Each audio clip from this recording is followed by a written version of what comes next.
মাঝে মাঝে মন চাইতেই পারে রোজকার ডাল ভাত মাছ ভাত না খেয়ে অন্য কিছু খাই। আজকের ব্লগটি শুরু করেছি একদম বিকেল থেকে রাত পর্যন্ত। আসসালামু আলাইকুম, কেমন আছেন সবাই?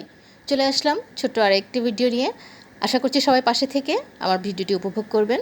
তো বিকালে নাস্তার জন্য একটু সুজি রান্না করে নিচ্ছি। যত যা কিছুই রান্না করি না কেন, খাওয়ার পরে মিষ্টি কিছু খেতেই হবে, যার কারণে আমার বাসায় মিষ্টি কিছু সবসময় রাখতেই হয়। এটা হচ্ছে মোটামুটি অবধারিত একটা নিয়ম বলা যায়। এটা আমাকে করতেই হবে। তো সবসময় তো আর ভালো মন্দ সব কিছু করা যায় না। তো আজকে একটু সুজির হালুয়া করছি। তো সুজিটা আমি ভালোভাবে ভেজে নিয়ে চিনি শিরার মধ্যে দিয়ে ঘি দিয়ে সুজিটা রান্না করে নিয়েছি। তো এখন সেটাকে একটু প্লেটে সাজিয়ে নিয়ে তারপরে সুন্দর করে বরফি আকারে কেটে নিচ্ছি। আর সুজির আসলে বরফিগুলো সাইজটা যে কোনোভাবেই কাটা যায়, তবে দেখতে ভালো লাগে, বরফি আকারে কাটলে সুন্দর লাগে দেখতে। তো রাতের আয়োজনও আমি শুরু করে দিয়েছি, ফ্রিজ থেকে মাংস টাংস বের করে। তো ঘটনা কি হয়েছে, বেশ অনেক দিন পর ভদ্রলোক বাসায় এসেছেন।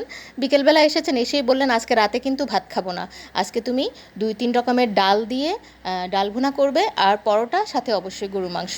তো কি আর করা, আমার মোটামুটি অন্যরকম প্রিপারেশন ছিল দুপুরের, তো সেগুলো ফ্রিজে ঢুকিয়ে দিয়েছি।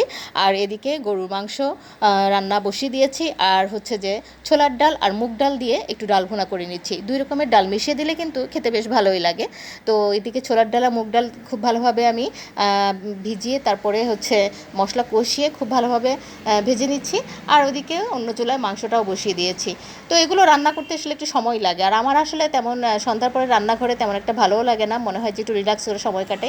তো কি আর করা, ভদ্রলোক বাসায় এসেছেন যখন, তখন তার আবদারটা একটু মেটাতেই হয়। তো ওইদিকে আমার রান্না কিন্তু প্রায় মানে হয়ে এসেছে। আর পাশ দিয়ে কিন্তু আমি একটু আটাও মাখিয়ে রেখেছি, যেহেতু পরোটা দিয়ে খাবে, ভাত খাবে না। তো এদিকে আমি একটু ভাজা গুঁড়ো মশলাও ছড়িয়ে দিচ্ছি শেষের দিকে। আর ভাজা গুঁড়ো মশলা না ছড়িয়ে দিলে আসলে যে মানে সুন্দর ফ্লেভারটা ঠিক ভালো আসে না। আর ছোলার ডালের ভুনায় কিন্তু ভাজা মশলা গুঁড়োটা খুব ভালো লাগে দেখতে। তো যাই হোক, আমার রান্না কিন্তু এদিকে কমপ্লিট। আর দেখতে পাচ্ছেন মাংসটাও কিন্তু হয়ে এসেছে। তো একটু ঝোল ঝোল রাখছি, যেহেতু পরোটা দিয়ে খাবে, ঝোল একটু না রাখলে ভালোও লাগে না আমার কাছে। তো আমার বাচ্চারাও কিন্তু ঝোল খুব পছন্দ করে, তো শুকনো শুকনো মাংস ওরা একদম পছন্দ করে না। আর আজকে মাংসতে আর যেহেতু আলু দেয়নি, আলু কিন্তু খোঁজাখুঁজি শুরু হয়ে যাবে খেতে বসে। ওরা খুবই আলু পছন্দ করে। আর এদিকে আমি পরোটাগুলোও কিন্তু একটু মানে বেলে নিয়ে সুন্দর করে রেখেছি।